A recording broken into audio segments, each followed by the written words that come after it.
Okay, y'all, so I got tears in my eyes about this Bible stories by Jasmine Burke today, and I don't care. I didn't even try to touch my makeup up. When I do my Bible stories by Jasmine Burke, I'm really reading the Bible, and all kinds of things come at me and hit me. And today my spirit was touched so deeply, and I ain't gonna fix my makeup, and we gonna get into this. We're gonna continue Moses today. Watch every video today. Watch all the way to the end, because I don't know how deep I'm gonna go, but I'm gonna just let God use me today. I mean, I let him use me, all the time, and I want to be used by him, but that's the message today. Let God use you. Ooh, let's get into it. Bible stories by Jasmine Burke.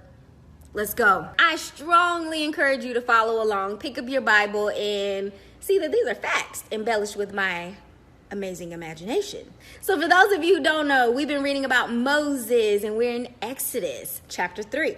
So imagine if you were on your way to work and you're driving in your car, listening to your music, stuck in traffic, and all of a sudden God just appeared in the passenger seat in a blaze of fire. Ah! There's a man in my car on fire! Oh my gosh! Wait a minute, but why isn't he burning?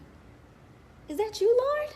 Yes, it's me, child. Calm down. And he said to you, I want you to go to Africa, and I want you to go to the president of Africa and tell him to release 50 trillion in your bank account tomorrow so you can build this school for the children of Africa.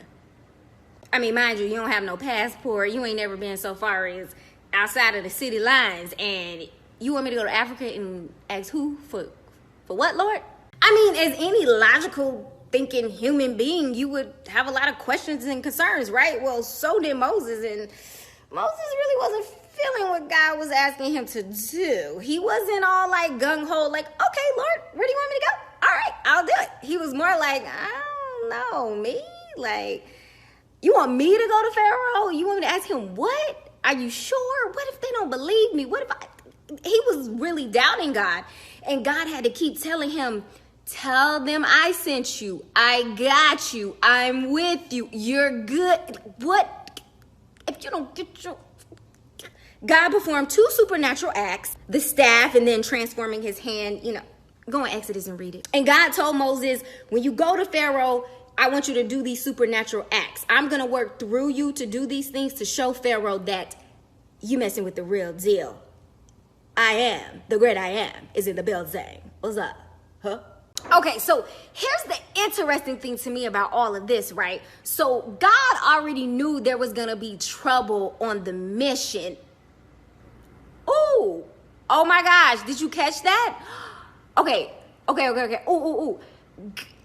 Oh, get out of your own way. Stop thinking about you. Stop thinking about what you don't have. Stop thinking about what you lack. Stop thinking about your circumstances. Stop thinking about all those things and let God use you. God already knows what you lack. He knows. He doesn't want a perfect person. He just wants a vessel so that he can work through you to show himself. It's for his glory. Oh my gosh. It's for God's glory. It's not for us. Stop thinking about you and stop saying, oh, I don't know. And no. Just go and trust that God got you. He wants to use you. He wants to work through you. He wants to put his power in you and perform miracles through you. Okay, so God knew when he sent Moses on this mission that it was going to be tough. He knew the Pharaoh wasn't going to listen. God already knew that he was going to perform miracles through Moses to reveal himself and to show that, hey, this is the great I am you're dealing with. You might want to listen. But he already knew Pharaoh was going to be hard-headed and be like,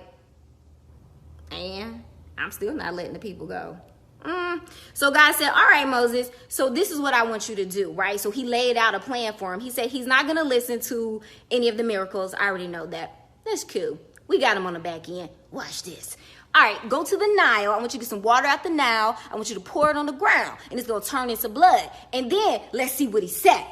You know what? I think God really likes showing the devil who's really in charge. I really think God lives for moments like that. He's living for the comeback. God is like, let's go. Let's do this thing. I'm ready. What's up, devil?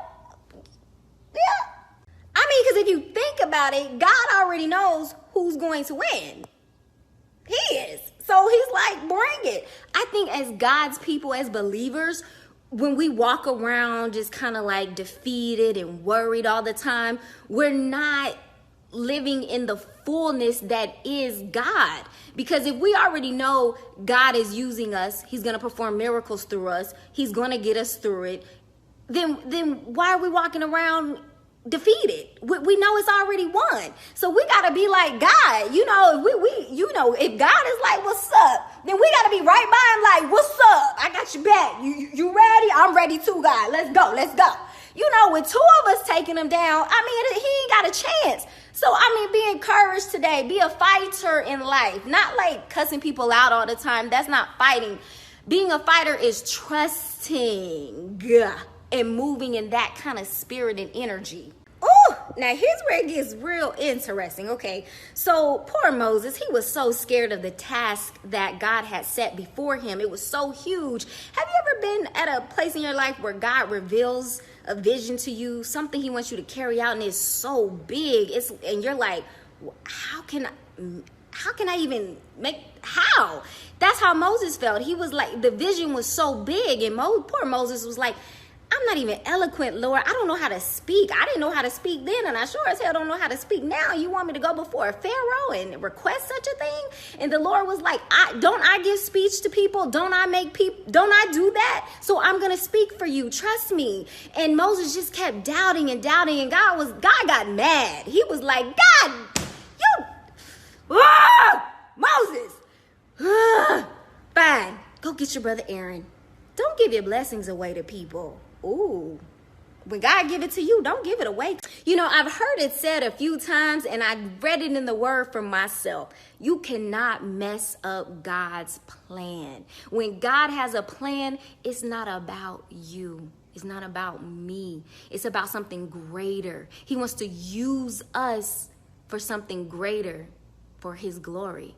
And that's what happened to Moses. Moses was so scared to perform the mission. He didn't believe in himself. He wasn't confident in himself to see it out. And so God said, fine, we'll use your brother Aaron. And I'm so mad at you, Moses. I have this for you to carry out for me, but you're too scared. Fine. It's still going to get done. We'll use Aaron. And I'm going to speak through you, and then you're going to tell Aaron what to say. Oh, God is amazing. God is so amazing. I don't care what you've done in this life. You cannot mess up God's plan. Don't you give yourself that much power. You don't have it. God does. So Moses went to his stepfather and said, hey, I need to go back to Egypt and check on my people and make sure they're good. Are you cool with that? And his father-in-law was like, yeah, that's fine. Go check on your people. So Moses, his wife, and his son got on the back of a camel, I'm assuming, and then and rode on off to Egypt to see out this mission. And God said, with this staff in your hand, you're going to perform great miracles for me, Moses. Just watch and see. I know you don't believe right now, but watch and see. And that's what Moses did. Headed on out to Egypt, scared and all. And God also said, you remember all those people who knew about all the wrongdoing you did and wanted to take your life? Yeah, they dead now. So walk on up in there confidently, okay? God also warned Moses that, yeah, it's going to be a battle. Pharaoh, that's a tough nut to crack. But remember, I'm working through you. I'm using you. So this is my battle. Just stay with me, Moses. Just stay with me. We're going to be all right. Got it? This battle is not yours.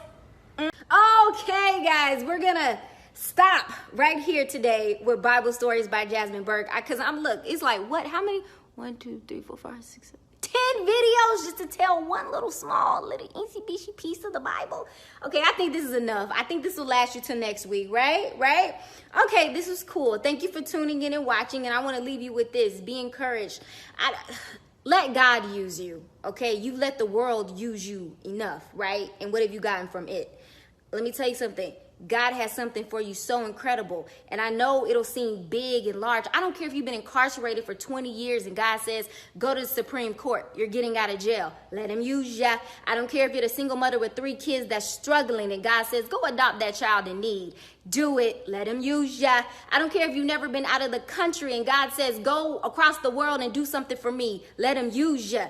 Be encouraged. God sees a perfect opportunity in what you don't see.